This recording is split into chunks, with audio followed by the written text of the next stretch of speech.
Game objects होते हैं जो 3D फॉर्म में होते हैं उनको इस व्यू में एक इमेज की फॉर्म में रेंडर किया जाता है। और रेंडरिंग जो है वो सबसे टाइम कंज्यूमिंग प्रोसेस होता है अगर आप 3D एनिमेटेड मूवीज की बात करो। लेकिन वो मूवीज होती हैं उसमें डिटेल्स भी ज्यादा होती हैं, लाइट्स भी ज्यादा होती हैं, उसमें टाइम कंज्यूमिंग है। गेम के अंदर हम इसको जितना कम से कम रेंडर टाइम को रखेंगे उतनी ही गेम की परफॉर्मेंस इंक्रीज करेगी। ठीक है, तो रेंडरिंग पे जितना ज्यादा टाइम लगेगा गेम की परफॉर्मेंस उतनी ज्यादा रिड्यूस होगी, जितना कम टाइम लगेगा उतनी ज्यादा बेहतर होगी। ठीक है, और ये सब कुछ डिपेंड करता है कि आपने किस तरीके से क्या क्या चीजें की हैं। बहुत सारी इसमें चीजें होती हैं, अभी फिलहाल हम उसका एक ओवरव्यू देख रहे हैं, बाद में जाके इन चीजों को देखेंगे। फिर उसके बाद होता है रेंडरिंग के बाद क्या होता है, वो जो 3D कंटेंट होता है उसका एक इमेज बन जाता है, वो इमेज आप व्यू कर सकते हो स्क्रीन के ऊपर। इसका मतलब है जब हम गेम खेलते हैं तो गेम में वो जो चीजें आपको नजर आ रही होती है ना वो इमेज ही होता है। ठीक है, वो एक्चुअल में रियल 3D ऑब्जेक्ट्स नहीं होते जैसे हम गेम में बनाते हैं, वो इमेज होता है, जो रेंडर हुआ हुआ इमेज होता है, वो इमेज ही आपको नजर आ रहा होता है। ठीक है, और जैसे जैसे आप मूव करते हो तो वो इमेज क्रिएट होते जाते हैं पर फ्रेम, और वो इमेजेस आपको नजर आते हैं और ऐसा लगता है कि आप एक 3D एनवायरनमेंट के अंदर अपने प्लेयर को मूव कर रहे हो। बेसिकली वो एक्चुअल एनवायरनमेंट नहीं होती बल्कि वो उसका एक रेंडर्ड इमेज होता है। ठीक है, फिर जो इमेज होता है उसके ऊपर मजीद क्वालिटी इनहेंस अगर आपने करनी है then we add post processing effects. ठीक है, पोस्ट प्रोसेसिंग फिर हमने देखी थी जो रेंडर्ड इमेज के ऊपर बाद में इजाफी तौर पे अप्लाई होती है। और यहाँ पे ये सारा गेम जो है ना पोस्ट प्रोसेसिंग में, यहाँ पे इमेज प्रोसेसिंग बेसिकली। ठीक है, जो इमेज प्रोसेसिंग का यहाँ कोर्स भी पढ़ाया जाता है। तो इमेज प्रोसेसिंग है यानी आपके पास एक इमेज है, उसके ऊपर आपने इमेज प्रोसेसिंग अप्लाई करनी है और फिर उसके बाद उस इमेज की क्वालिटी इंक्रीज कर देनी है। जैसे आपने एनवीडिया का आजकल सुना होगा DLSS होता है, फिर उसके बाद AMD का होता है फ्रेम जनरेशन होता है। वो क्या करता है, उसको आप अगर आपकी गेम की परफॉर्मेंस ठीक नहीं है, DLSS की अगर बात कर लें, गेम की परफॉर्मेंस अगर ठीक नहीं है तो आप क्या करोगे, अपनी रेंडरिंग रेजोल्यूशन जो होती है ना उसको कम कर देते हो। फॉर एग्जांपल अगर आम हालात में रेंडरिंग रेजोल्यूशन है 1920, मेरी गेम 1920 पे सही तरह नहीं चल रही, रेंडर नहीं हो रही, मेरा सिस्टम इस काबिल नहीं है, मैं क्या करूंगा, फ्रेम जनरेशन अप्लाई करूंगा। एनवीडिया के केस में DLSS और AMD की केस में आई थिंक FSR होती है। तो वो क्या करता है कि आपकी जो रेजोल्यूशन होती है, रेंडरिंग रेजोल्यूशन, उसको कम कर देगा। आप कम से कम करोगे उसको और बाद में सॉफ्ट पोस्ट प्रोसेसिंग के थ्रू उसको इनहेंस किया जाएगा। ठीक है, यानी कि कम रेजोल्यूशन के इमेज को इनहेंस करके ग्रेटर रेजोल्यूशन के इमेज में तब्दील किया जाएगा। उससे क्या होता है कि रेंडरिंग प्रोसेस क्योंकि सबसे टाइम कंज्यूमिंग होता है वो कम हो जाता है और पोस्ट प्रोसेस का जो इफेक्ट है उस पे सारा लोड आ जाता है क्योंकि वो इमेज पे लगाया जाता है। तो इस वजह से उसकी जो परफॉर्मेंस है वो रेंडर्ड इमेज से अच्छी होती है। ठीक है, तो ये सारी चीजें हैं जो आजकल हो रही हैं और ज्यादातर जो आजकल ये जो रिसर्च होती है वो इन्हीं चीजों पे होती है कि how to post process the image ताकि परफॉर्मेंस इंक्रीज की जाए, विजुअल क्वालिटी इंक्रीज की जाए। ठीक है, और जो है वो रेंडरिंग पे कम से कम लोड डाला जाए, पोस्ट प्रोसेसिंग पे ज्यादा से ज्यादा लोड डाला जाए। लेकिन कई दफा ऐसे भी होता है कि आपका सिस्टम पोस्ट प्रोसेसिंग के भी काबिल नहीं होता, फिर आपकी पोस्ट प्रोसेसिंग भी जब लगाते हो तब भी गेम स्लो हो जाती है। फिर एक वाहिद हल ये रह जाता है कि सबसे कम जो रेजोल्यूशन है ना उस पे आप खेल लोगे, अदरवाइज गेम नहीं खेल सकते। ठीक है, तो ये था जी कि रेंडर पाइपलाइन के काम क्या होते हैं। ये सारे काम रेंडर पाइपलाइन के। सर ये जो सबसे पहला प्रोसेस है कलिंग वाला, तो सर अगर इसको हम कम करते हैं तो हमारी रेंडरिंग पे फिर कम में टाइम लेगी सर। देखो कलिंग के बहुत सारे इसमें टेक्निक्स होती हैं। एक टेक्निक इसकी होती है, मैं आपको बता देता हूँ अगर आपने पूछ ही लिया। तो जैसे जो गेम ऑब्जेक्ट्स होते हैं जब उस पर लाइट पड़ती है तो लाइट सबसे जो कॉस्टली चीज है ना वो शैडोज एंड लाइटनिंग है आपकी गेम के अंदर। गेम ऑब्जेक्ट्स कुछ भी नहीं होते, उसकी ज्योमेट्री आसानी से उसको, जैसे आपके सामने एक स्फीयर पड़ा है, जब आप उसको इमेज पे करोगे तो वो क्या सर्कल आ जाएगा बस। लेकिन जो उस पे लाइट इफेक्ट्स आ रहे हैं, जो शैडोज उसके जनरेट हो रहे हैं, सबसे ज्यादा काम प्रोसेसिंग उस पे रिक्वायर्ड होती है। तो कलिंग में हमारे पास हम क्या कर सकते हैं, हम शैडो कलिंग तो एक प्रोसेस है ना कि कट कर दो सारी चीजें, सिर्फ वो रह जाए जो हमारे सामने है। फिर मजीद अगर रेंडर टाइम कम करना है, आप शैडो की रेजोल्यूशन कम कर दो, आप लाइट्स का इफेक्ट कम कर दो, लाइट्स कम कर दो। लाइटिंग के अंदर बहुत सारी चीजें जो अभी हम आगे पढ़ेंगे कि बेक लाइटिंग भी होती है, रियल टाइम भी होती है, उन तमाम चीजों को देख लो। फिर एक होता है कि लेवल ऑफ डिटेल होती है, यानी कि लेवल ऑफ डिटेल का मतलब होता है कि अगर मैं किसी चीज के बिल्कुल करीब हूँ, उसकी रेजोल्यूशन, उसकी डिटेल सबसे हाईएस्ट हो। जैसे जैसे मैं उससे दूर होता जाऊं तो वो क्या करता है, उसकी डिटेल को है कम से कम करता जाता है। लेकिन ये जो लेवल ऑफ डिटेल होता है, इसमें हमें मुख्तलिफ जो है टेक्सचर्स अलग-अलग बनाने पड़ते हैं। हाई रेजोल्यूशन, फिर जब डिस्टेंस इतना होगा तो कौन सी रेजोल्यूशन, और सबसे लास्ट जो डिस्टेंस होता है जहां पे बस ऑब्जेक्ट पड़ा हुआ नजर आ जाए मुझे गेम के अंदर, उसको हम कहते हैं बिलबोर्ड। बिलबोर्ड क्या होता है, एक सिंपल इमेज होता है, बस वो 3D ऑब्जेक्ट है। ठीक है, तो बहुत सारी टेक्निक्स हैं जो कलिंग के वक्त यूज करके रेंडरिंग को कम से परफॉर्मेंस ज्यादा बना सकती हैं। ठीक है, तो लेकिन उन चीजों में हम नहीं जा सकते क्योंकि ये कोर्स उससे रिलेटेड नहीं है कि कलिंग कैसे करेंगे, रेंडरिंग कैसे करेंगे। लेकिन हमने वो चीजें देखनी है जिनके थ्रू हम इनको मजीद परफॉर्मेंस इंक्रीज कर सकते। ओके, ये सारी चीजें हमने डिस्कस कर ली। फिर उसके बाद रेंडर पाइपलाइंस का जिक्र किया था। 3 मैंने कहा था रेंडर पाइपलाइन यूनिटी प्रोवाइड करता है। एक होता है बिल्ट इन रेंडर पाइपलाइन, इसमें हम मॉडिफिकेशंस नहीं कर सकते, ये जो है वही है। ठीक है, चाहे परफॉर्मेंस ज्यादा दे रहे हैं कम दे रहे हैं, हम उसको मॉडिफाई नहीं कर सकते। फिर उसके बाद है यूनिवर्सल रेंडर पाइपलाइन और हाई डेफिनेशन रेंडर पाइपलाइन। ये दोनों जो पाइपलाइंस हैं ये यूनिटी के स्क्रिप्टेबल रेंडर पाइपलाइन पे बेस करती हैं। स्क्रिप्टेबल का मतलब है वी कैन मॉडिफाई, यानी यूआरपी जो अगर हम यूज करें टेम्पलेट, उसको भी हम मॉडिफाई कर सकते हैं ग्राफिक्स को। एचडीआरपी यूज करें, उसको भी ग्राफिक्स को मॉडिफाई कर सकते हैं। यूआरपी जो है सबसे ज्यादा परफॉर्मेंट होता है, कई केसेस में बिल्ट इन रेंडरर से ज्यादा परफॉर्मेंट यूआरपी होता है। एचडीआरपी जो है वो फोकस करता है हाई फिडेलिटी, यानी रियलिज्म ज्यादा से ज्यादा हो। यूआरपी फोकस करता है परफॉर्मेंस पे, प्लस इसकी जो ग्राफिक्स होते हैं वो ऑप्टिमाइज्ड होते हैं वाइड रेंज ऑफ प्लेटफॉर्म्स, यानी कंसोल पे भी चलेगा, मोबाइल पे भी चलेगा, हर तरफ चलेगा। ठीक है, ओके जी। यूज केसेस पे मैंने आपको उस दिन बता दिए थे, इसको मैं नहीं और बता रहा। देन है जनाब ये एक उसका इमेज था, अभी आपको वैसे नजर नहीं आएगा, लेकिन इसमें जो है कुछ चीजें वाज़ेह जरा देख सकते हो आप। स्टैंडर्ड को देखो, एचडीआरपी को देखो और यूआरपी को देखो।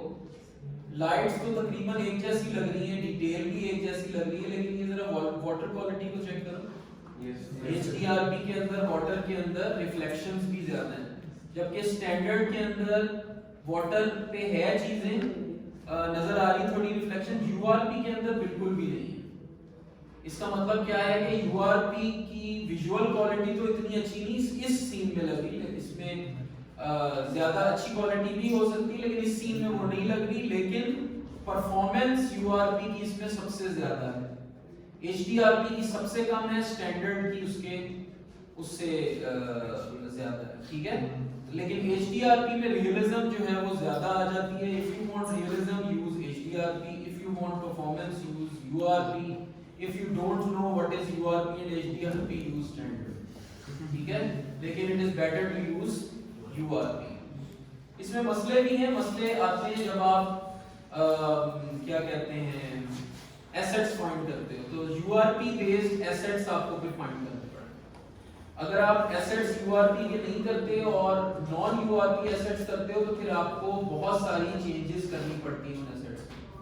ठीक है, वो चेंजेस इंटरनेट पे बहुत सारी जगह पे वो डिटेल्स उसकी गिवन है, उसमें हम नहीं जाएंगे। ठीक है, तो हम कोशिश यही करेंगे कि जो भी एसेट्स यूज करें वो यूआरपी सपोर्टेड हो। अदरवाइज अगर यूआरपी सपोर्टेड एसेट नहीं होगा और एसेट को आप यूज करोगे ना, तो वो बजाय इसके कि टेक्सचर दिखाने के वो पिंक से कलर में कुछ दिखाना शुरू कर देगा, और वो ठीक करना जो है वो बड़ा मुश्किल काम है, हर तरह का टेक्सचर हमें मॉडिफाई करना पड़ेगा।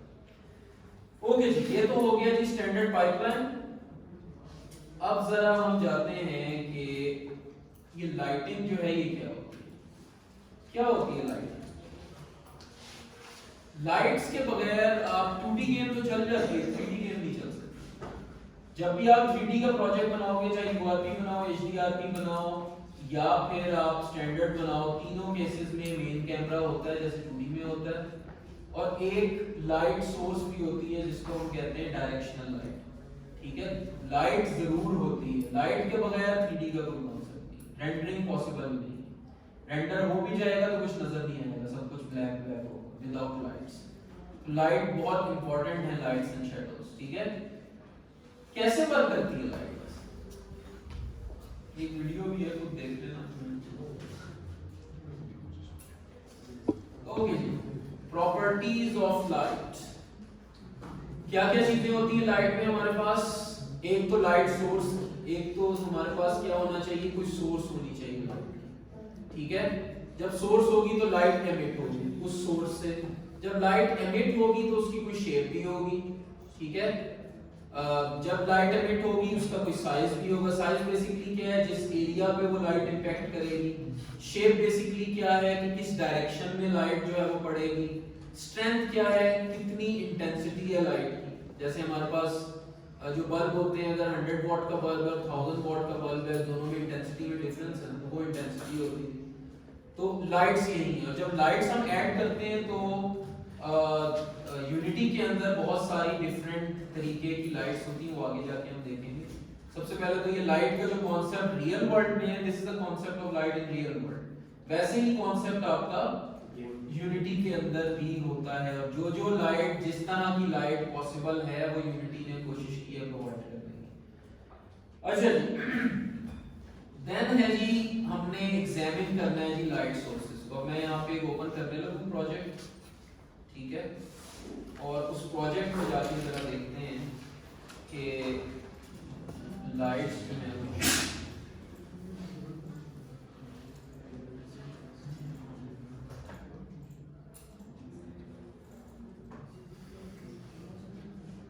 इस सीन को अगर आप देखो तो इसके अंदर मेरे पास एक ये ऊपर आपको कोई स्काई भी नजर आ रहा है, सन भी नजर आ रहा है, नीचे एक एम्फी थिएटर टाइप की कोई चीज है, यहाँ पे लैंप पोल्स भी हैं, स्ट्रीट लैंप्स भी हैं, यहाँ पे कुछ और मजीद लाइट्स भी लगी हुई हैं।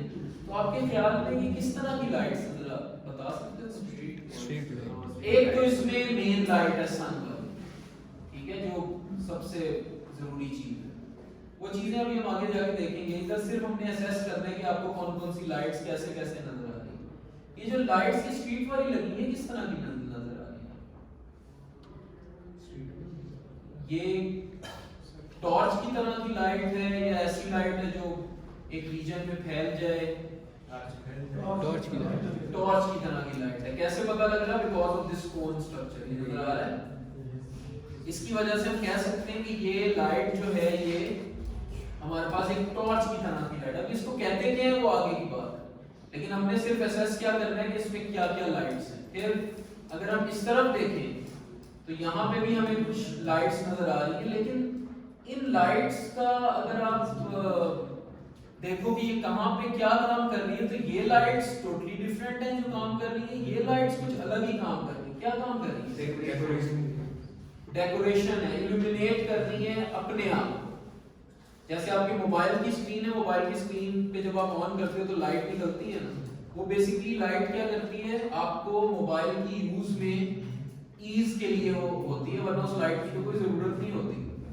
वो क्या है, वो बेसिकली एरिया, उसको हम कहते हैं एरिया लाइट, कि वो सिर्फ उस जगह पे इल्यूमिनेशन के लिए यूज होती है। तो यहाँ पे ये जो लाइट्स हैं वो इसलिए हैं, जैसे नियॉन लाइट्स होती है, बेसिकली ये नियॉन लाइट्स हैं। ठीक है, ये अलग लाइट नजर आ रही है, ये अलग लाइट नजर आ रही है, और ये जो टोटल अगर हम ओवरऑल देखें, ये लाइट हमें कुछ और नजर आ रही है। ठीक है, तो एक इसके अंदर हमें लाइट लग रहा है कि एक सन की लाइट होगी। इसमें ये चार लाइट्स जो हैं ये हमें लग रहा है कि ये वो टॉर्च टाइप की लाइट्स हैं जिनको हम स्पॉटलाइट्स भी कहते हैं, और ये वाली हमें लग रहा है यहाँ पे ये कुछ एरिया लाइट्स हैं। ठीक है, तो अभी फिलहाल यही था कि ये हमने अभी इस पे सारा काम करने की सारी चीजें हम खुद लगाएंगे, लेकिन फिलहाल इस इमेज को एसेस करना मकसद था कि लाइट्स होती क्या हैं यूनिटी के अंदर, ठीक है। और जब हम लाइट्स को देखते हैं तो देखो लाइट्स शैडोज भी क्रिएट करती हैं। अब ये वाली जो लाइट है इसका अगर शैडो देखो, कितने शैडोज बन रहे हैं इसमें, दो। एक ये शैडो है और एक ये शैडो है। ये शैडो किससे बन, किस लाइट से बन रहा है, इसकी अपनी लाइट से, और ये शैडो सन की लाइट, ठीक है। ये लॉन्ग शैडो है, जब भी लॉन्ग शैडो बनता है वो डायरेक्ट लाइट से बनता है, सनलाइट से। और ये लॉन्ग शैडो नहीं है, लॉन्ग शैडो का मतलब होता है कि जिसमें पूरी शेप आती है चीज, और ये जो है ये लॉन्ग शैडो बन ही नहीं सकता, ये थोड़ा सा जगह आएगा और उसके बाद स्कैटर हो जाएगा, हमें नहीं पता ये शैडो क्या है, ठीक है। तो इसमें शैडोज भी बन रहे हैं, दैट मींस के देयर आर लाइट्स हियर, ठीक हो गया। वापस जाते हैं स्लाइड्स पे। ओके, अब है जी लाइट्स की टाइप्स कौन कौन सी, किस किस तरह की लाइट्स होती हैं। Number 1 is the direct light, ठीक है। अब ये सिर्फ यूनिटी की नहीं, ये हर जगह लाइट्स का यही कॉन्सेप्ट है। डायरेक्ट लाइट क्या होती है, ऐसी लाइट जो किसी सोर्स से एमिट हो एंड आफ्टर द रिफ्लेक्शन आपकी आंख में जाए या जो भी सेंसर है उसमें जाए, या आप डायरेक्ट भी सोर्स को देख सकते हो, लेकिन डायरेक्ट देखने से जो है वो जाहिर ब्लाइंडनेस का खतरा होता है, आप सूरज को डायरेक्ट नहीं देख सकते, बल्ब को भी ज्यादा देर तक देखो तो आप एकदम से ब्लड विजन हो जाता है, ठीक है। तो डायरेक्ट नहीं देखते, इसलिए कहते हैं डायरेक्ट लाइटनिंग का मतलब ये है कि वो एक सोर्स से एमिट हो रही है, किसी जगह से रिफ्लेक्ट हुई है और हमारी आंखों में पड़ी है, लेकिन रिफ्लेक्शन उसकी किसी एक जगह से ही है, ठीक है। फिर उसके बाद है इनडायरेक्ट लाइटनिंग। इनडायरेक्ट लाइटनिंग का हमें नहीं पता होता कहां से आ रही है, ठीक है। रोशनी आ रही है लेकिन हमें नहीं पता, किसी सोर्स से आ रही है इतना पता है, ये नहीं कि ऐसी बस रोशनी फैली, नूर नहीं है ये कोई, नूर एक ऐसी चीज होती है जिसका हम नहीं कह सकते कहां से आ रही, लेकिन जो सोर्स लाइटनिंग होती है उसमें हमें नहीं पता, मुख्तलिफ जगह से टकरा के रिबाउंड होकर हमारी जब आंखों में पड़ती है उसको हम कहते हैं इनडायरेक्ट लाइटनिंग, ठीक है। तो सिर्फ इतना ही डिफरेंस है, direct lightning direct from the source, indirect lightning मुख्तलिफ जगह से रिफ्लेक्ट होकर जब लाइट आपकी आंख में पड़े या किसी जगह पे पड़े उसको हम इनडायरेक्ट। सर इसके हमें सोर्स का नहीं पता होता, सोर्स का पता होता है, सोर्स का पता होता है, ठीक है, लेकिन हमें ये नहीं पता होता वो सोर्स कहां पे है। अब जैसे सूरज है, ठीक है, सूरज की अभी हमारे पास लाइट तो ये सूरज की रोशनी है ना सारी जो कम से, लेकिन हमें ये नहीं पता सूरज इधर है या इधर है या उधर है ये सूरज की रोशनी। इसका मतलब क्या है कि हमें पता है किसी सोर्स से, लेकिन इस वक्त सूरज की रोशनी इनडायरेक्ट है। अगर हम बाहर जाके सूरज को डायरेक्ट देखें, that is the direct light हमारी जो आंखों में पड़ रही है। इनडायरेक्ट कब होगी, जब वो रिफ्लेक्ट होके हमारे रूम के अंदर आ रही है। हमें पता है सूरज की रोशनी there is a source, but directly सूरज इस कमरे में आके नहीं चमक रहा, ठीक है। तो इसको कहते हैं इनडायरेक्ट लाइटनिंग। फिर इन दोनों लाइटनिंग को, ये जो डायरेक्ट और इनडायरेक्ट लाइटनिंग होती है, इसको यूज करके एक प्रोसेस है जिसको कहते हैं ग्लोबल इल्यूमिनेशन। ये जो अभी कमरे में हो रही है ना, ये ग्लोबल इल्यूमिनेशन। अभी हम यहाँ पे दूसरी ये लाइट जलाते हैं, देखो यहाँ पे ये भी चल रहा है, मेरा लैपटॉप है, आप अगर मोबाइल सारे निकाल के बैठ जाओ और यहाँ पे हम लाइट्स भी ऑन कर दें, तो अब क्या होगा, सूरज की रोशनी भी आ रही है इनडायरेक्टली, डायरेक्टली ट्यूबलाइट्स भी जल रही हैं, आपके पास एरिया लाइट्स भी मौजूद हैं। अब ग्लोबल इल्यूमिनेशन में कौन कौन सी लाइट्स पार्टिसिपेट कर रही हैं, इनडायरेक्टली सूरज की रोशनी, डायरेक्टली ट्यूब्स की रोशनी, आपकी मोबाइल फोन, यानी जो चीज रोशनी प्रोड्यूस कर रही है ग्लोबल इल्यूमिनेशन में, इस कमरे की इल्यूमिनेशन में वो सारी पार्ट अदा करेगी। ऐसे ही होता है। तो ग्लोबल इल्यूमिनेशन का कॉन्सेप्ट भी यही है कि जितनी भी लाइट्स हैं, चाहे वो डायरेक्ट हो या इनडायरेक्ट हो, ठीक, उनको यूज करके जो इल्यूमिनेशन प्रोड्यूस होती है उसको हम ग्लोबल इल्यूमिनेशन कहते हैं। और ग्लोबल इल्यूमिनेशन की अब हम जाते हैं टेक्निकल चीजों पे कि ग्लोबल इल्यूमिनेशन की टाइप्स क्या हैं। ग्लोबल इल्यूमिनेशन एक तो है जी, किस तरीके से हम करवा सकते हैं। Number 1 is baked global illumination, number 2 is real time global illumination. ठीक है, दोनों में डिफरेंस क्या है ये जरा देख लेते हैं।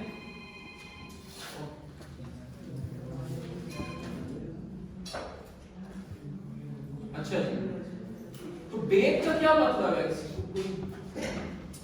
हो रहा है कोई आइडिया बेक का क्या मतलब होगा? सर जिसको बनाया फाइल के इसको पकाया गया हो, ठीक है। और रियल टाइम का मतलब है इसको कच्चा खा लिया ऐसा नहीं है। बेक का मतलब तो यही है कि उसको बनाया गया है, और रियल टाइम का मतलब ये है कि वो जब आपकी गेम रन होगी उसी वक्त उसकी प्रोसेसिंग होगी। बेक इल्यूमिनेशन की उसी वक्त रन टाइम पे प्रोसेसिंग नहीं होगी, वो ऑलरेडी पहले से बनी होगी, जस्ट उसका टेक्सचर यूज किया जाएगा। ठीक है, तो बेक ग्लोबल इल्यूमिनेशन के अंदर जो चीजें यूज की जाती हैं वो नंबर 1 है लाइट मैप्स।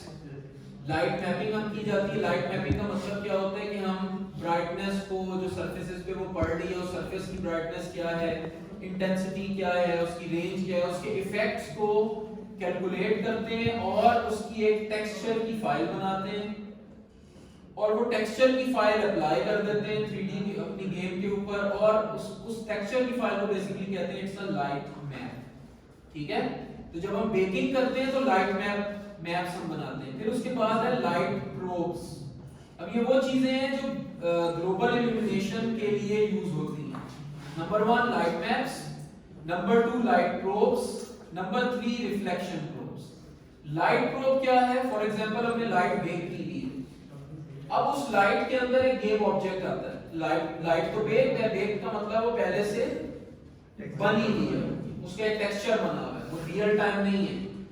अब उस लाइट के नीचे एक गेम ऑब्जेक्ट आएगा, तो क्या उस गेम ऑब्जेक्ट का शैडो बनना चाहिए या उस गेम ऑब्जेक्ट को शाइन करना चाहिए because of the light? Yes sir, usually तो करना चाहिए, लेकिन बेक में वो नहीं करेगा क्योंकि लाइट तो ऑलरेडी बेक हो चुकी है। नया कोई ऑब्जेक्ट आएगा उसके ऊपर लाइट का कोई इफेक्ट नहीं होगा।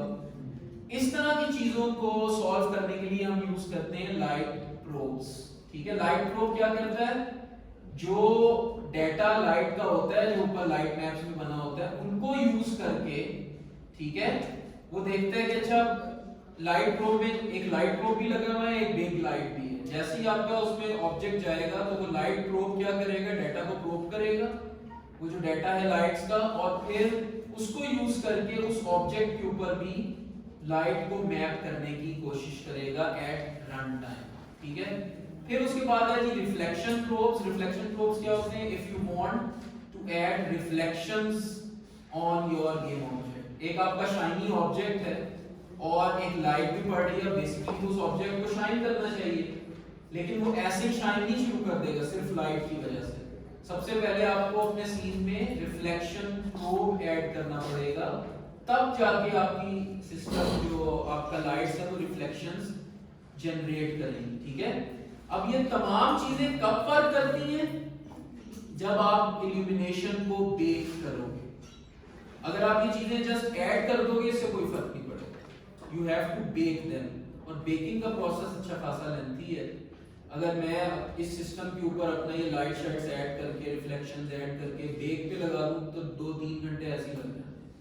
तो बेकिंग का प्रोसेस लेंथी है, लेकिन बेकिंग की परफॉर्मेंस इंक्रीज्ड है। तो ये ट्रेड ऑफ है। रियल टाइम इसके बरक्स ये सारे काम रियल टाइम पे करेगा। ठीक है, जो काम हमने अभी देखे हैं वो सारे काम रियल टाइम पे करेगा। हम लोगों ने यूज करना है बेक भी यूज करना है, रियल टाइम बहुत कॉस्टली है। ठीक है, देन है जनाब लाइटनिंग मोड्स।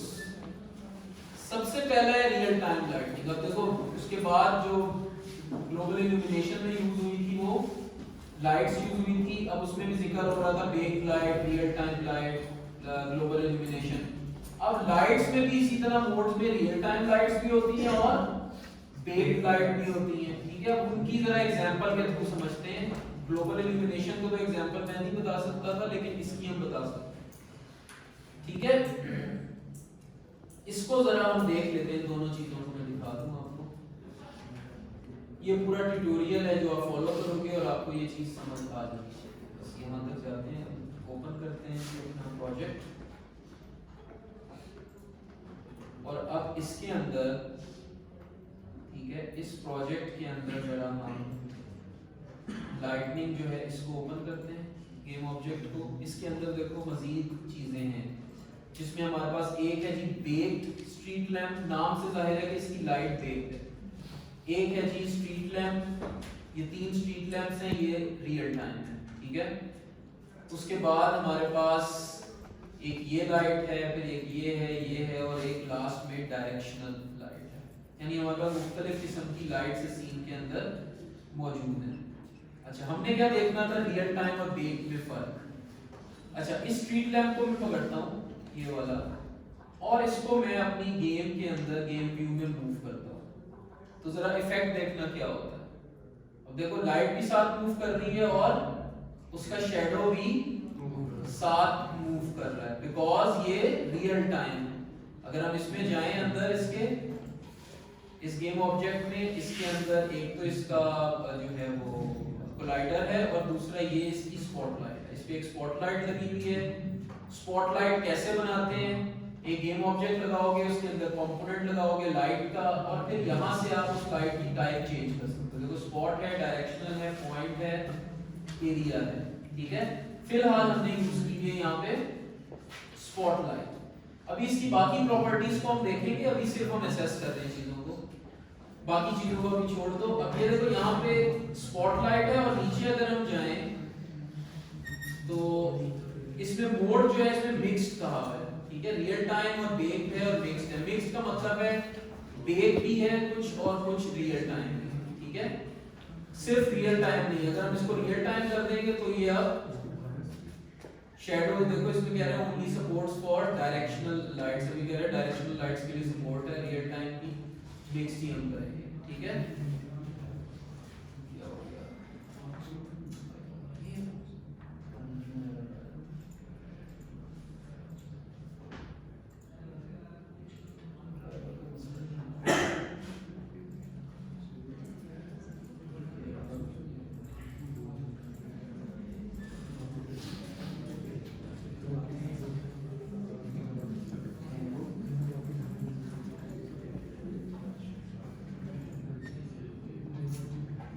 क्या ओपन हो जाता है।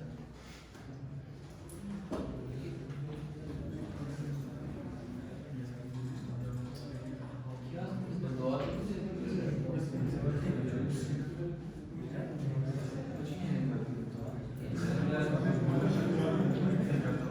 इसको ओपन कर दें तो मार्केट ओपन हो जाता है।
रियल टाइम लाइट पे हमने देखा कि जब हम जिस गेम ऑब्जेक्ट पे लाइट अटैच थी, जब हम उस गेम ऑब्जेक्ट को मूव करते थे तो लाइट भी साथ मूव होती थी और जो उसके शैडोज थे, जाहिर सी बात है लाइट शैडोज प्रोड्यूस कर रहे हैं वो भी मूव होती थी। बातें मान। अच्छा, अब इसके बरक्स अगर मैं बेक लाइट वाले गेम ऑब्जेक्ट को मूव करूं तो आपके ख्याल में क्या होगा? शैडोज सर उधर ही रहेंगे और शैडोज भी उधर ही रह जाएंगे, लाइट भी उधर ही रह जाएगी, ऑब्जेक्ट जो है वो मूव होगा, ठीक है, क्योंकि वो लाइट हमने उस जगह पे बेक कर दी, वो एक टेक्सचर बन रहा है जो उस जगह पे अप्लाई हो चुका है, ठीक है। अब नेक्स्ट टाइम अगर आप बेक लाइट वाली कोई चीज जिसके अंदर लाइट है लेकिन उसका मोड बेक है, उसको कहीं मूव करते हो, then you have to bake the lights again to take the effect, ठीक है। तो बगैर उसके आपकी लाइट वो वहीं पे वहीं रह जाएगी, ठीक है। मैं करके दिखाता हूँ अगर चल जाए। स्लाइड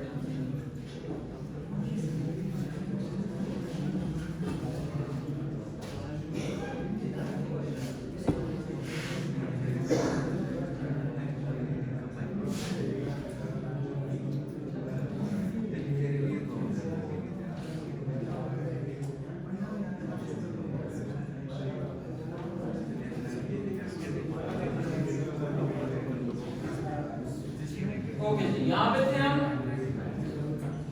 रियल टाइम लाइट क्या होती है? रन टाइम के ऊपर कैलकुलेशन होती है लाइट, ठीक है। बेक लाइट क्या होती है कि यहाँ पे प्री जो आपकी रियल टाइम पे बेकिंग नहीं होती, रियल टाइम पे ये रन नहीं होती, बल्कि पहले से इसको बेक किया गया होता है। इसका लाइट मैप प्रोड्यूस होता है जो उस जगह के ऊपर अटैच होता है। इसकी परफॉर्मेंस रियल टाइम की लाइट से ज्यादा बेहतर होती है, क्योंकि ये लाइट जो है ये प्री कैलकुलेटेड होती है। इसके अंदर हमें रन टाइम पे कैलकुलेशंस नहीं करनी पड़ती, तो परफॉर्मेंस इसकी ज्यादा इंक्रीज होती है। इसका इफेक्ट ज्यादा बेहतर होता है रियल टाइम से। लेकिन इसमें मसला क्या है? You have to bake it. जब भी आपने कोई चीज चेंज करनी है तो आपने इस लाइट को बेक करना होता है, अदरवाइज ये इफेक्ट नहीं इसका।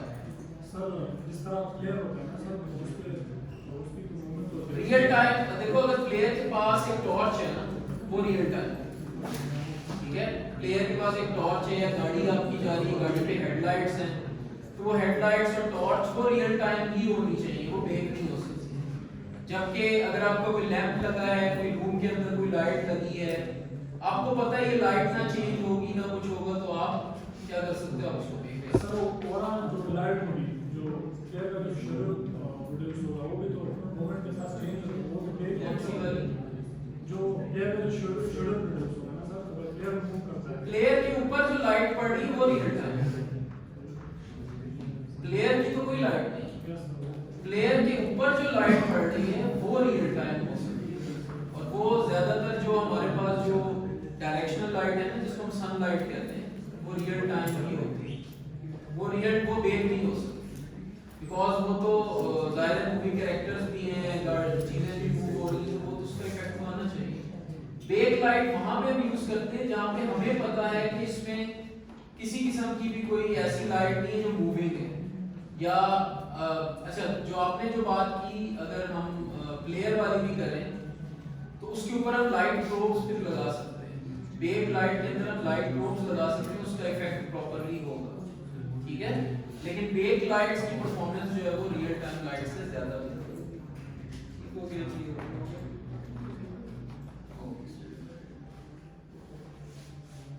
ठीक है। अभी देखो ये रियल टाइम हमने इधर से हिलाई थी, तो ये साथ साथ इसकी लाइट्स वगैरह मूव होती थी।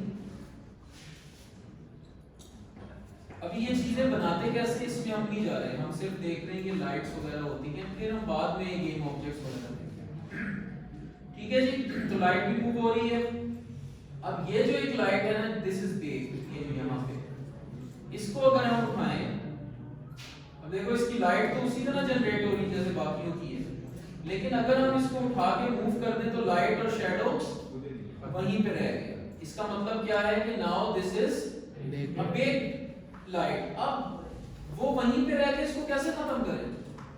अब हमें इसको दोबारा से बेक करना पड़ेगा, और वो बेक कैसे करते हैं उसको हमें जाना है जी विंडो में।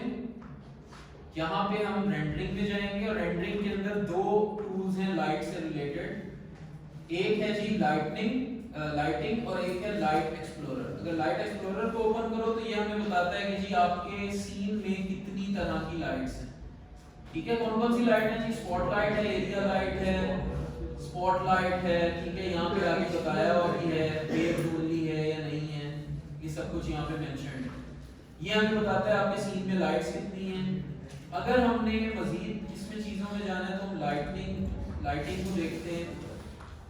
इसके अंदर देखो अब यहाँ पे मुख्तलिफ लाइट्स की सेटिंग है। यहाँ पे एक आपको कह रहा है रियल टाइम ग्लोबल इल्यूमिनेशन, जो हमने यूज नहीं की। नीचे कह रहा है बेक्ड ग्लोबल इल्यूमिनेशन, यानी ये हमने यूज किया, इसका मतलब है ऑलरेडी ये बेक्ड है। जो ऊपर नजर आ रहा है ना लाइटिंग सेटिंग्स, इस फाइल के अंदर सारी बेकिंग की इंफॉर्मेशन मौजूद है, ऑलरेडी बेक्ड है। हाँ, अगर मैं इसमें कल में और मॉडिफिकेशन करता हूँ, नई नई लाइट्स और ऐड करता हूँ, then I have to bake it again. और अब जैसे मैंने ये मूव की है ना लाइट, अब लाइट तो यही रह गई, इसको आपको क्या करने पड़ेगा, यहाँ से ये बटन जो है ना जनरेट लाइटिंग का, ये प्रेस करना पड़ेगा। लेकिन ये अगर मैंने प्रेस कर दिया तो आधा घंटा 1 घंटा कहीं पे भी नहीं गया, डिपेंड अपॉन कि हमारी लाइट्स कितनी है, ठीक है। ऑटो जनरेट पे भी क्लिक नहीं करना, क्योंकि ऑटो जनरेट क्या करेगा, जब भी आप लाइट मूव करोगे प्रोसेस चल पड़ेगा। ऑटो जनरेट नहीं करना, जनरेट फिलहाल कोई जरूरत नहीं है। ये जब हम सारा चीजें बना लेते हैं फिर हम जनरेट करके देखते हैं कि जो हमने काम किया उसका इफेक्ट क्या है। ठीक है, ओके जी। तो बेक और उसका लाइट का हमें पता लग गया। मिक्स लाइटिंग उसके क्या होगी, फिर दो तीन हमें मोड्स नजर आ रहे हैं, real time, bake and mix. Mix में क्या होगा, it's a collection of both, real time भी होगा, बेक भी होगा। अब हमें नहीं पता कि ये कैसे चीजें होंगी, लेकिन इसको हमें ये इसी तरह से मिक्स अगर हम करेंगे तो मिक्स में बोथ यूज होती है, बेक भी यूज होती है और रियल टाइम भी। ठीक है, अच्छा फिर है जी लाइट टाइप्स। ये हम ऐसे नहीं पढ़ेंगे, ये मैं आपको उसमें दिखाऊंगा जो हमारी ये सीन है। ठीक है, अच्छा इसमें जरा हम अब सीन में जाते हैं, जो ट्यूटोरियल का सीन है उसको ओपन करते हैं।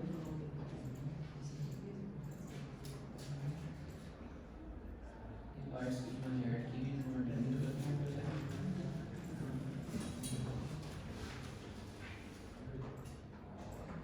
ये और चीज भी इसमें है,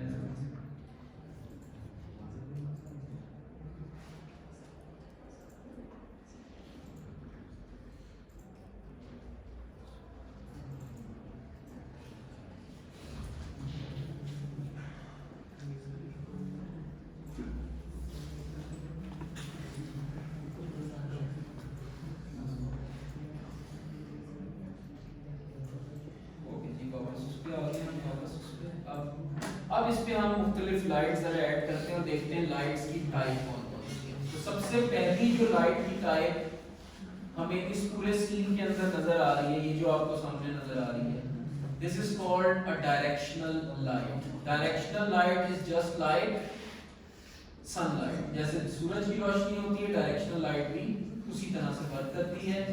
अब इस डायरेक्शनल लाइट में इसमें एक सोर्स है डायरेक्शन, कैसे पता लगा डायरेक्शनल है, एक नाम से नहीं पता लगा, लाइट का जो कंपोनेंट है उसके अंदर उसकी टाइप है डायरेक्शनल। ठीक है, और इसका मोड है रियल टाइम। रियल टाइम का मतलब है कि इससे जो कुछ भी जनरेट होगा वो रियल टाइम में कैलकुलेट होगा। ठीक है, और जो सूरज की रोशनी है ये मोस्टली रियल टाइम ही होती है, एक वाहिद लाइट है जो हम रियल टाइम में मजबूरन रखना पड़ता है। ठीक है, क्योंकि इसके जो शैडोज जनरेट होंगे वो रियल टाइम पे जनरेट होंगे, वो बेक नहीं हो सकते।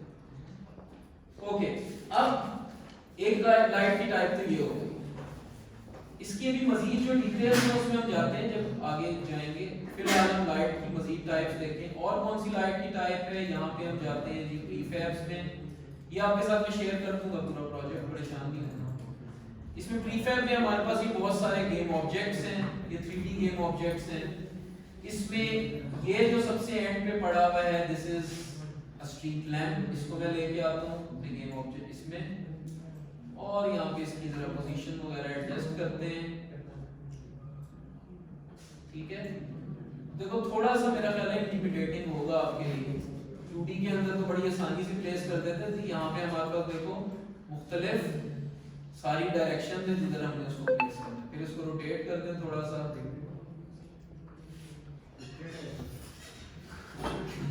आपको 3D में ऐसी टेढ़ी चीजें नजर आती हैं। अच्छा जी, अब ये लाइट हमने ऐड कर दी, इसी तरह से मजीद और लाइट्स ऐड कर देते हैं।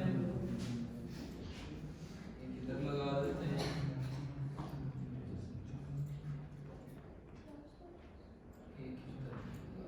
ठीक है।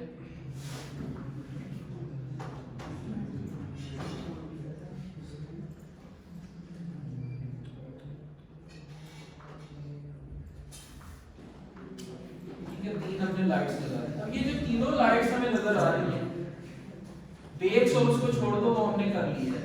ये तीनों लाइट्स अगर हम इसको डायरेक्शनल लाइट हमें पता लग गया, इट्स ये जो लाइट है जो सूरज की रोशनी है ये डायरेक्शनल है इसकी टाइप, और इसकी जो मोड है वो रियल टाइम है। फिर हम स्ट्रीट लैम्प के अंदर अगर जाएं, इसके अंदर जो लाइट की सोर्स है जो इसका चाइल्ड है उसके अंदर इसकी टाइप है स्पॉट। ठीक है, स्पॉटलाइट जो होती है वो क्या होती है, किसी एक खास रीजन पे बस पड़ती है वो। ठीक, अब देखो यहाँ पे मैं अगर इसी स्पॉटलाइट को देखूं इसकी अब मुख्तलिफ प्रॉपर्टीज को हम चेंज करते हैं। जैसे हम कलर इसका अगर चेंज करके लेट्स से कुछ इस तरह से कर रहे हैं, ठीक है, तो कलर भी हम चेंज कर सकते हैं। इसकी इंटेंसिटी हम इंक्रीज कर दें, ठीक है, इंटेंसिटी हम इंक्रीज कर सकते हैं 600, ठीक है। उसके बाद इसकी रेंज हम बता सकते हैं कि कितनी रेंज में इस लाइट का इफेक्ट होगा। स्पॉटलाइट तो हमें जिस जगह नजर आ रही है वो आ रही है, लेकिन इसका इफेक्ट का मतलब क्या है, कितनी लाइट कितनी फैलेगी ये लाइट, यानी इसका इफेक्ट किस किस जगह तक होगा, वो इसका रेंज है। इनडायरेक्ट मल्टीप्लायर क्या होता है? इनडायरेक्ट मल्टीप्लायर की बाय डिफॉल्ट वैल्यू होती है 1 नेचुरल वैल्यू होती है। नेचुरल का मतलब ये है कि जब लाइट मुख्तलिफ सरफेसेस से बाउंस होती है तो लाइट डिम होती रहती है, ठीक है, लाइट एब्जॉर्ब होती रहती है मुख्तलिफ सरफेसेस में। फॉर एग्जांपल आपके पास कॉरिडोर है, ये कॉरिडोर है और फिर इसकी इस तरह से एक गली है, फिर इधर से इस तरफ आप टर्न कर लो, लाइट उधर लगी हुई है, दरमियान में दीवारें हैं, तो आपकी वो जो लाइट है, ठीक है, वो बाउंस होते होते वो कहीं यहाँ पे नजर आएगी ना, लेकिन आप इधर अगर आते जाओगे तो वो लाइट डिम होती चली जाएगी। जब इधर से इधर मूव करके चले जाओगे, अब वो लाइट डायरेक्टली तो नहीं है, लेकिन हो सकता है बाउंस होते होते कुछ थोड़ी बहुत लगे कि जी वहां भी रोशनी है। तो ये क्या होता है, ये इसको कहते हैं इनडायरेक्ट मल्टीप्लायर, ठीक है। 1 इज द नॉर्मल वैल्यू। अगर आपने किसी जगह को इल्यूमिनेट करना है ज्यादा लाइट के थ्रू, देन आप इनडायरेक्ट मल्टीप्लायर की वैल्यू को इंक्रीज भी कर सकते हो। 1 जो है वो नेचुरल वैल्यू होती है, यानी जो नेचुरल तरीके से लाइट डिस्पर्स हो। अगर आप कहते हो नहीं जी लाइट डिस्पर्स ना हो, बस जो एक लाइट लग गई है वो इल्यूमिनेशन के अंदर जितनी दूर तक जा सकती है जाए, then you must increase indirect multiplier, ठीक है। तो ये कब यूज हो सकता है, आप चाहते हो यार लाइटें कम से कम यूज करें, बिकॉज़ लाइट्स शैडोज जनरेट करती हैं, जितनी लाइट्स होंगी उतने शैडोज होंगे, परफॉर्मेंस डिक्रीज होगी। आप कहते हो कि मैं बजाय इसके कि लाइट्स इंक्रीज करूं, मैं उसका इनडायरेक्ट मल्टीप्लायर इंक्रीज कर देता हूं ताकि उसकी इल्यूमिनेशन का रेंज बाउंस के बाद इनडायरेक्ट ज्यादा से ज्यादा हो सके, ठीक है। ओके, ये स्पॉट है। अब मैं स्पॉट को अगर चेंज कर देता हूं पॉइंट में, तो आपके ख्याल में क्या होगा? सर ये रेंज वाला प्रॉपर्टी फिर नहीं करते। स्पॉट तो देखो एक उसका एंगल भी है ना हमारे पास, ये नजर आ रहा है नीचे, ये एंगल भी है हमारे पास, ठीक है। अगर मैं पॉइंट कर दूं तो आप देखो क्या होगा, अब इसकी जो इल्यूमिनेशन है वो किसी खास स्पॉट पे नहीं रही, जैसे बल्ब की रोशनी होती है, यानी अगर आपने बल्ब लगाना है then it must be point light. अगर आपने फ्लैश लाइट लगानी है या ऐसी कोई लाइट लगानी है जिसके ऊपर कोई लेंस है या कोई कवर है, देन वी यूज स्पॉटलाइट। अगर आपका एक ऐसा बल्ब है जिसके ऊपर कोई कवर नहीं है, कोई लेंस नहीं है, then we will use point light. और पॉइंट लाइट का इफेक्ट देखो क्या हुआ एकदम से, इसने ये शैडो भी देखो पीछे इसका क्रिएट किया है, ये इसका भी शैडो नजर आ रहा है हमें, ठीक है। और इसकी इंटेंसिटी मल्टीप्लायर रेंज वगैरह वो सब कुछ बाकी वही है, बस इसका इफेक्ट क्या है कि ये किसी एक कोन के अंदर नहीं है, बल्कि इसका इफेक्ट ओवरऑल जहां तक ये लाइट जा सकती है उधर तक इसका इफेक्ट जाएगा, ठीक है। तो ये डिपेंड करता है आप किस तरह की। अब देखो ये जो पॉइंट लाइट थी, ये जो पॉइंट लाइट है इसको पॉइंट लाइट कर लेते हैं, और एक यहाँ पे और हम ये ले आते हैं लॉन्ग लाइट को भी, तो ये पॉइंट और डायरेक्शनल टेबल से नहीं ये बेक करनी पड़ेगी, खैर उधर चले जाते हैं उसके बाद।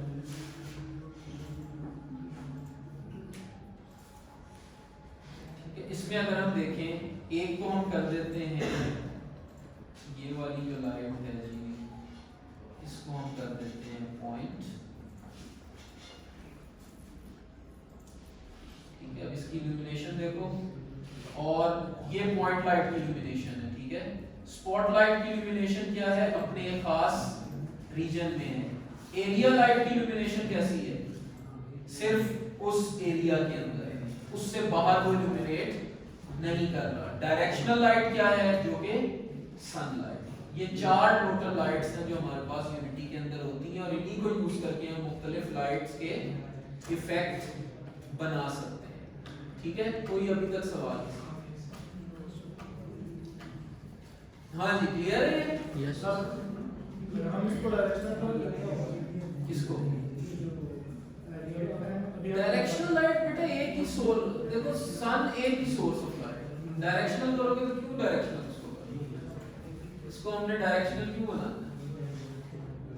एक ही सोर्स ऑफ लाइट है ना। डायरेक्शनल जो होता है ना वो आपका, ये देखो इसने क्या किया, इसने सारा कुछ इल्यूमिनेट कर दिया, इसको मूव भी करोगे ना ये वैसे ही होगा, जैसे मैं इसको स्ट्रीट लैंप को मूव करता हूं ना, इससे कोई फर्क नहीं पड़ता, नजर आ रहा है क्यों फर्क नहीं पड़ा, बिकॉज डायरेक्शनल लाइट का कॉन्सेप्ट क्या है, डायरेक्शनल लाइट वो मैं भी आपको बताने भी लगा था इसके बाद, चलो मैं बताता हूँ। इसमें अगर हम जाएं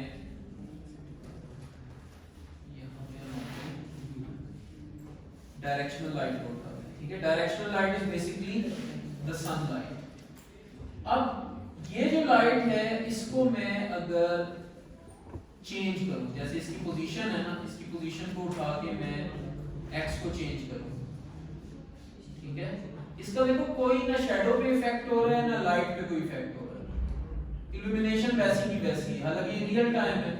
इसका मतलब है कि जो डायरेक्शनल लाइट होती है उसकी पोजीशन मैटर नहीं करती, कहीं पे भी लगा दो, उसकी जो मैटर करती है दैट इज द डायरेक्शन, किस तरफ वो देख रही है। इस वक्त देखो डायरेक्शन क्या चीज बताती है हमें, रोटेशन। अब मैं अगर इसकी रोटेशन चेंज करूं, फॉर एग्जांपल एक्स की रोटेशन चेंज करूं, तो देखो क्या इफेक्ट आता है, नजर आ रहा है कुछ, शैडो चेंज हो रहा है।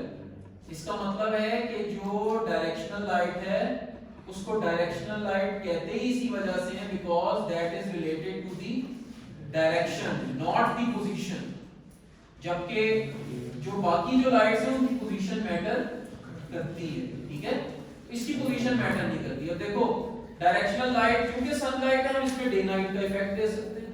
यहाँ पे देखो जब लॉन्ग शैडोज हो जाते हैं तो क्या हो जाता है, असर मगरिब का टाइम हो जाता है, जब सर पे आपके होते हैं शैडोज तो फिर इसका मतलब है कि वो आपका जो है आफ्टरनून है, और जब बिल्कुल इस जो बिल्कुल हल्के से शैडोज होते हैं, बनते भी नहीं है, वो आपकी फिर मॉर्निंग का टाइम, ठीक है। तो आप डे नाइट इफेक्ट दे सकते हो bye rotating, by changing the direction of the directional light, और ये काम हम सिर्फ और सिर्फ इसी लाइट के साथ कर सकते हैं, ठीक है। इस वजह से डायरेक्शनल लाइट को किसी भी ऑब्जेक्ट के ऊपर प्लेस नहीं किया जाता, बिकॉज उसका फायदा कोई नहीं, ऑब्जेक्ट की पोजीशन चेंज होगी ना, जबकि लाइट की पोजीशन तो वही रहेगी, तो डायरेक्शनल लाइट ऑब्जेक्ट्स पे नहीं होती, ठीक है।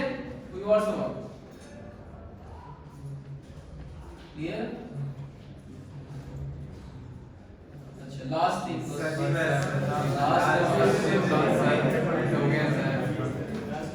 समझ नहीं आ रहा है क्या अब आगे समझ आएगी सर, क्या सर 8 बजे से क्लासेस हो रही है सर, बताया मैंने यार, सर एक और भी काम किया ही